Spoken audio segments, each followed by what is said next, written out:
အဲ့တော့အရှိကြီးပြောဖို့တဲ့ကျွန်တော်နည်းနည်းဖြစ်စဉ်လေးတွေကိုကြည့်လိုက်နော်လှုပ်သွားတဲ့ဥစ္စာခက်ဒီမှာဖြတ်သိမ်းတဲ့လားမဖြတ်သိမ်းတဲ့လားမပြင်းတဲ့လားမြင်လားဆိုတော့ဥပဒေ9မျိုးကိုဖြတ်သိမ်းပြလိုက်တယ်ပြင်လိုက်တာရှိနော်အဲ့တော့ဒီဥပဒေ9ခုကတော့တော်တော်လေးကိုကျွန်တော်တို့တိုင်းပြည်နဲ့လူမျိုးရဲ့အမျိုးသားလုံခြုံရေးတိုင်းပြည်လုံခြုံရေးတော်တော်ကိုအန်ရရှိပါတယ်ဗျဒါလေးကအမှုမဲ့အမှတ်မဲ့နေတော့အမှုမဲ့အမှတ်မဲ့ပဲနော်တကယ်စစ်ပေါက်လေးလာမယ်ဆိုရင်တော်တော်ကိုအန်ရကြီးပါတယ်ကျွန်တော်တောင်းကြောင့်ဒီဥပဒေပြုရေးကဏ္ဍလွတ်တော်ကိုလည်းကျွန်တော်တို့ပြောလို့ပါတယ်လွတ်တော်ဆိုတာကဥပဒေတွေကိုနိုင်ငံသူနိုင်ငံသားအတွက်အကာအကွယ်ရမယ်အကျိုးပြုမဲ့ဥပဒေတွေကိုပြဋ္ဌာန်းရတာဖြစ်ပါတယ်ဗျသူအဓိပ္ပာယ်အဲ့တော့နိုင်ငံသူနိုင်ငံသားအတွက်အန္တရာယ်ရှိတဲ့ဥပဒေတွေကိုဖျက်သိမ်းအကျိုးပြုမဲ့အချက်လက်တွေကိုစုဆောင်းပြီးတော့ဥပဒေပြုစုအဲ့လိုလုပ်ပါပြင်ဆင်စရာရှိရင်လည်းပဲခစ်နဲ့အညီပေါ့ဗျာအမျိုးသားရေးဘက်ကိုမျက်နှာပူပြီးတော့ကိုယ်နိုင်ငံသူနိုင်ငံသားကောင်းစားရေးအတွက်အကာအကွယ်ရအောင်ပြင်ရတာဖြစ်ပါတယ်ဗျနော်သူ့ရဲ့အဓိကလုပ်ငန်းကနော်အဲ့တော့အခုမှကြည့်လိုက်ခင်ဗျဧည့်စင်းဥပဒေကို2016ခုနှစ်စက်တင်ဘာ19ရက်နေ့မှာစဖျက်သိမ်းပလိုက်ပြီနော်တစ်ဖက်ကကြည့်လိုက်ရင်ကျွန်တော်ရက်ွက်ကြေးရွာရဲ့လုံခြုံရေးကိုစပြီးထိခိုက်တော့တာခင်ဗျဒီရက်ွက်ဒီကြေးရွာမှာလူသိန်းသူသိဘယ်သူလာမှန်းကိုမသိတော့အရင်တော့ကျွန်တော်တို့ကဧည့်စင်းတိုင်ရတယ်ဘယ်ကလာတာပါလိပ်စာပေးရတယ်နော်မှတ်ပုံတင်နေပါပြဟိုကမှတ်တမ်းတင်ဘယ်နည်းနေပါမယ်ပြန်သွားရင်ပြန်ကြောင်းကိုဒါကြကပြုံးမှာနော်စရင်ပြရအဲ့ကကြကျွန်တော်တို့စနစ်တကျရှိကျွန်တော်တိုင်းပြည်မှာဒါမလာဘူးလားဧည့်တယ်နော်အဝင်အတွက်စရင်နဲ့တိကြပဲအဲ့ဒါကရက်ွက်ကြီးရဲ့လုံခြုံရေးကိုသိပြီးအထောက်အကူပြုတယ်ဟုတ်တယ်မလားဒါကိုဖျက်သိမ်းပလိုက်တယ်ဗျာဘာအတွက်ဖျက်တာလဲကျွန်တော်နားမလဲနော်နောက်ဒါတဲ့အန်ရရှိပြရောနေကြားဆောင်စစ်စီဥပဒေဆိုတာအဲ့ဒါကိုကျွန်တော်တို့2018ခုနှစ်ဩဂုတ်လ23ရက်နေ့မှာဖျက်ပလိုက်ပြနေကြားဆောင်ဆိုတာကကျွန်တော်တို့တိုင်းပြည်တွေကိုနော်လူစိမ့်သူစိမ့်နော်တခြားမဝင်သင့်တဲ့လူတွေကိုမဝင်အောင်လို့ကျွန်တော်တို့ဂိတ်ကနေနေဇက်ကနေဖမ်းထိပ်ပြီးတော့စစ်တာဗျစစ်ပြီးကြများဝင်လို့တော့မရဘူးနော်မဝင်မနေရဖြစ်မယ်ဆိုကျွန်တော်တို့အထက်ကိုမေးကြည့်မယ်ဝင်လို့ရပါတယ်ဆိုတာသိပြီကျွန်တော်ဝင်ခွင့်ပေးပါတယ်နော်အခုကြတော့ကလည်းဖြတ်သေးလိုက်ပြီဆိုတော့သွားပြီလေဗျာဝင်ရတဲ့ကောင်ဝင်တဲ့လူထွက်ဝင်တော့မဟုတ်လားဒလဟောကြီးဖြစ်သွားပြီအေးဟုတ်ပြီဝင်လာပြီရက်ွက်ကြေးရွာတဲ့ရောက်ပြီရောက်တော့အရင်တော့ကျွန်တော်တို့ကဟာဒီလူမမြင်ဘူးငါတို့ရွာထဲမှာငါတို့ရက်ွက်ထဲမမြင်ဘူးပေါ့ဒီလူကဘယ်ရတော့ပေးလို့မရဟာမတင်ကားရင်ရကြကဥက္ကဋ္ဌဆယ်အိမ်ကောင်းတရေပို့လို့ရဟာသူတို့လုပ်ပြအောင်ဆိုရဲစခန်းသွားတိုင်လို့ရရဲစခန်းနောက်ကလိုက်ကြည့်အခုဒီဥပဒေဖျက်ပလိုက်ပြီဗျဟုတ်လားဖျက်လိုက်တော့နောက်ရောင်ခံလို့မရဘူးဒီကောင်လူဆိုးလားလူကောင်းလားမသိတော့ဘူးမသိတော့ဘာဖြစ်လဲခင်ဗျာဟိုကလွတ်လပ်သွားပြီတကယ်လို့ခင်ဗျာနောက်ရောင်ခံရင်နောက်ရောင်ခံတဲ့ကောင်တရားစွဲခံရမှာဥပဒေမရှိဘဲနဲ့နောက်ရောင်ခံလို့လေခင်ဗျာတရားစွဲခံမှာရဲသွားတိုင်ကျွန်တော်အလုပ်မရှိဘူး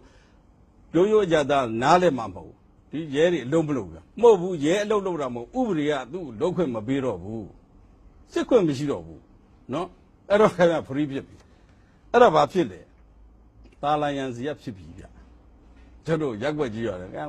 ဝင်ထွက်လို့အတွက်လုံခြုံမှုတွေကျိုးပေါက်နေပြီအပြည့်အသားကြီးကျိုးပေါက်နေနိုင်ငံတော်လုံခြုံရေး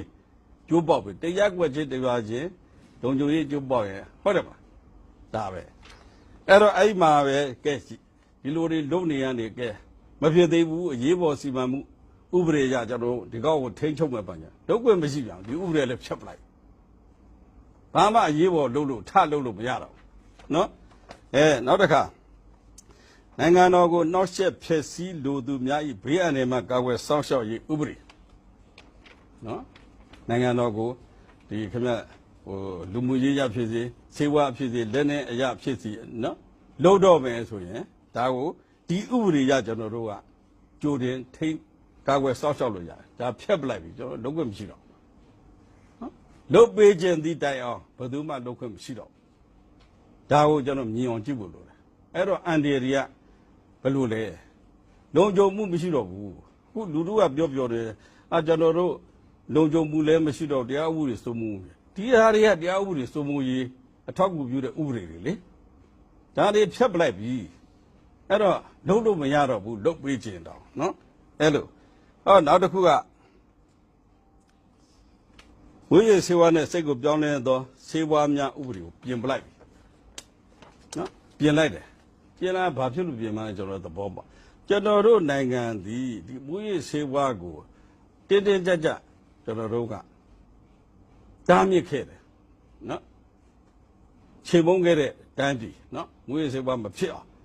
နာမည်ကြီးလွန်းလို့ကိုဒါကိုဖိဖိစီလုပ်တာနောက်ဆုံးအကုန်ပြတ်မှာကြောင်းဝယ်ဖောက်ကားတယ်ဒီမှာလက်နဲ့တို့လက်ပြဘုံတို့ပါရာတွေ့ရင်အဲ့ဒီအောင်သေတံထိကျွန်တော်ပေးထားတယ်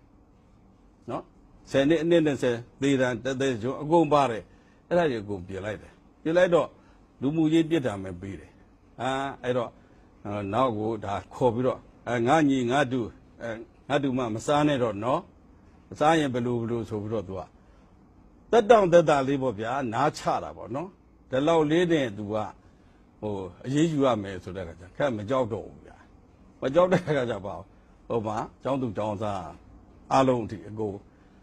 အလေတန်းအရွယ်တော့ကတွေအကုန်စားနေတာအဲ့တော့ကျွန်တော်တို့တစ်ချိန်မှာကျွန်တော်တို့လူမျိုးဘိန်းစားတခိုးတွေဖြစ်တော့